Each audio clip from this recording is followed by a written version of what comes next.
Demon keeps dreaming of a demon town. Motherfucker, bitch, fuck, shit went down. Fleming's got an itch, scratch it with a bitch. Demon keeps dreaming of a demon town. Ooh, Johnson, that's my name. Hello there, Sarah from 17 once again, introducing you to my Shadows of the Damned Satanic Hell difficulty video walkthrough. This is the second part to the level 4-5 Suburban Nightmare, and this is an interesting room, this one, because what is going to happen is you're going to rush into this courtyard. There's a lovely gem there, and it's going to turn to darkness, and it's going to introduce you back to the firework mechanic. And what will happen is there's 3 red orbs that you need to shoot in the darkness. And they're all pretty spaced out, so you're going to take some damage unless you know where they are, and unless you know how to take them out pretty quickly. And I don't mind taking a little bit of damage because I know where they are and I can always get it back. But I like to take out those first 2, go back to the firework machine, and then take out the last one. And there's actually a little glitch. Well, I said there's a little glitch. This game is full of fucking glitches. It's like a piece of cheese with how many holes there's in it. But the wall that I cracked to get the red gem that was down on the bottom floor of this area, every time you access a save point, if you go back to the menu of the game, if you exit out the game and you reload the save, you can actually go back and get it again. And if you play the game correctly, especially in this area, because you go through this area a whole bunch of times, you can get this gem 3 times, like 3 or 4 times. And there's a bunch of different upgrade ones in this area that you can do the exact same with. And it's all about manipulating the save points. I'm not against it, personally. I didn't need to do it. I didn't even think to do it on this playthrough. But when I was going for all the upgrades, it came in handy, so I decided to do it. And if ever you see one of those gems and you see a save point near to it, just go back to the menu, load it back up, see if you can go back and grab it. It doesn't work for all of them, but it works for more than you'd think. And it can be nice to get, an extra few points if you don't have the currency to do it. But the rest of this is just getting keys to open different doors and just going through this suburban area. It's actually an interesting part of the game, this one. And you'll notice this is probably the first part of my guide where I've actually started taking a lot of damage. And a lot of that is due to the darkness, because the darkness is a pain in the ass. But it's also due to the fact that I'm playing kind of sloppy, so you can do this significantly better than I'm doing it. You can do the entire game without being hit if you're patient enough. It's just, I'm not that patient. But just keep following where you've got to go, keep using, your Garcia Hotspur knowledge, and keep on slaying demons and chasing down Paula. But in the last video I was on about how we've become this nation of gamers that constantly seek digital gratification, and it's kind of leading me down the path of, are achievements a good thing? So a good example of what I was talking about previously was Call of Duty. When you shoot somebody on the online of Call of Duty, you get a bunch of numbers that pop up. Sometimes if you do it a load of times, you'll get a challenge that pops up and a load of big writing goes up there. It all looks nice and fancy. There's more numbers jumping up. There's loads of nice sound effects. It all looks cool. It all sounds cool. It all feels good. And it gives you that little bit of a tickle in your belly. And it further extends the carrot in front of you, which you're chasing, which you never really get. Kind of like chasing the dragon.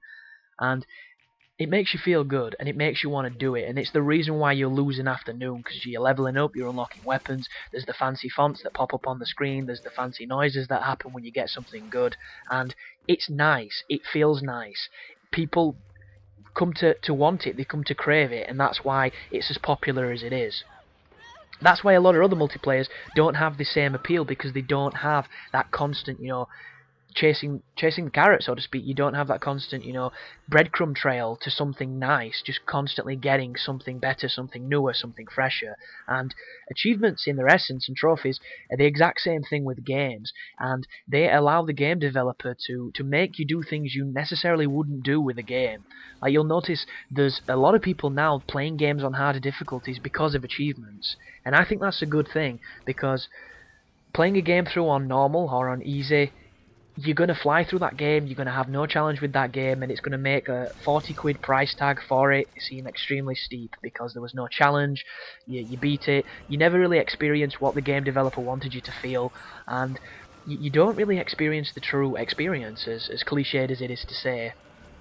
And one of the ways that you can tell that this is a truth rather than me just, waxing poetic, is like on Halo, when there is a casual difficulty, there is a normal difficulty, and then you go to heroic, and the actual description for it is this is the way the game is meant to be played. It is meant to be played on a slightly harder difficulty so that you can see the really smart AI, you can go up against the challenging enemies and the challenging encounters, and you can have a solid challenge rather than just running through it.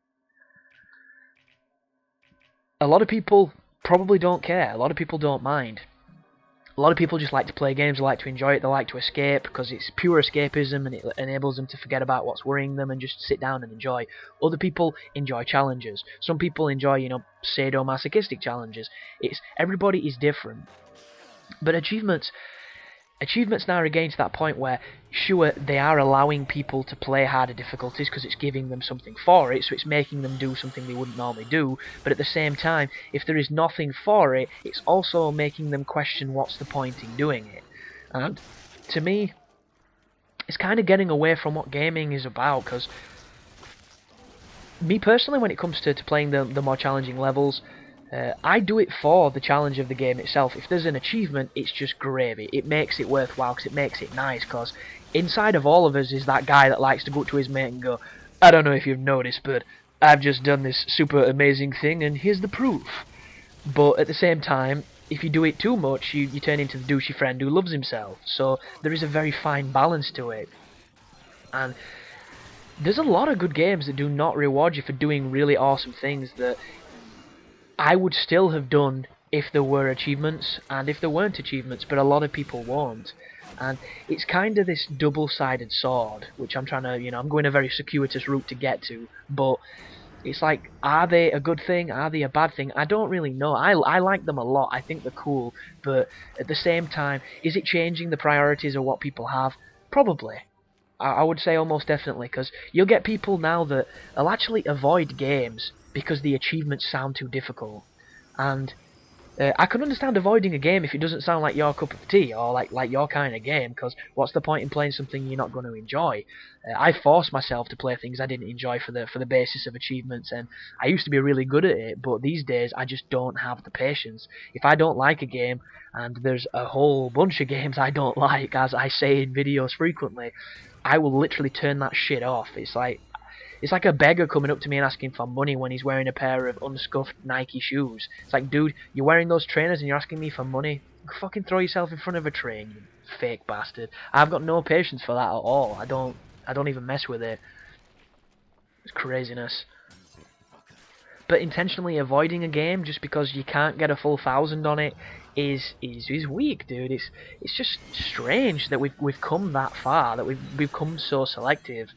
And especially if you've been playing games for a long time, because there used to be a time where there wasn't that many games, so you couldn't be that selective, you just kind of appreciated what it is. So it's, it's an interesting thing to look at, and it's an interesting thing to analyse, because we are greedy these days, we are spoilt rich, rotten. It's just ridiculous. This is the same strategy for these guys, just use them to hit each other, they'll stun each other like that, and just finish them off with the lovely green shotgun skull gun machine thing, and you shouldn't have any issue whatsoever. Once again, another misleading cutscene telling us to go someplace that we can't quite tell where it is because we haven't been there yet. But you should be able to figure it out, it's not too bad this. I've played through it enough times now to know exactly what I'm doing, luckily enough. And this is also another opportunity to get some more red jewels if you utilise the save glitch. But a good example of these kind of games that puts people off because of difficulty are things like Demon Souls and Dark Souls, even though I don't think Demon Souls had achievements because it wasn't on the Xbox, I don't think. Like that game is kind of like psycho bait for some people, I've noticed when I've been looking on forums and things. It's like only people that are really willing to put themselves through this, really short-tongued as if I was a boxer for 16 years. To put themselves, when my tongue will work and it'll actually leave my mouth rather than sitting there like some lazy red trash. But it's, as I just completely killed my tangent, but oh, this is example of the gem glitch. There it is once again, as we come back through. Complete madness.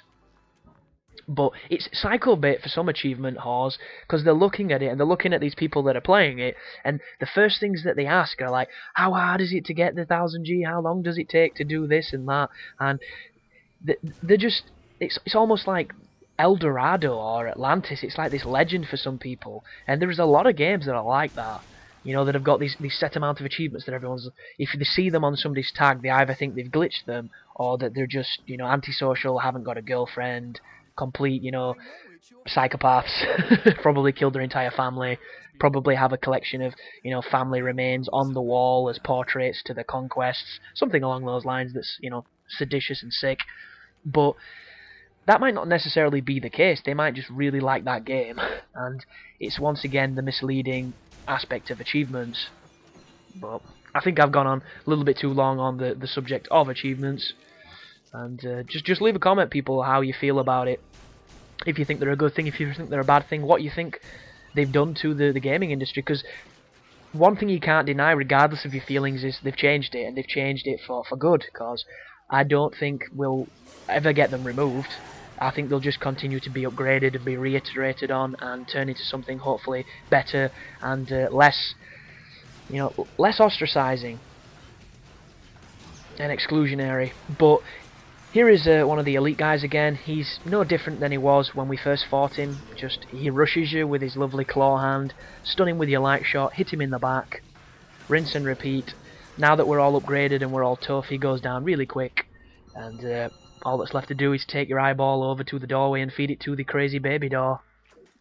Which I've never really gone into, but there is some fucking crazy mechanics in this game. This is also a really good opportunity to buy stuff from the shop if you want to, because he's not going anywhere and you're going to be coming through this area a few times before you progress onwards. And I've just realised that, excuse me, after this level we'll actually be going back to another horizontal bullshit side-scrolling moment, and that's where we take on the woman, which is the most disappointing fight of the game, but what can you do? There's not much to do, really. But there you have it, guys. That is another level down. I will see you in the final section, and as always, you take care now.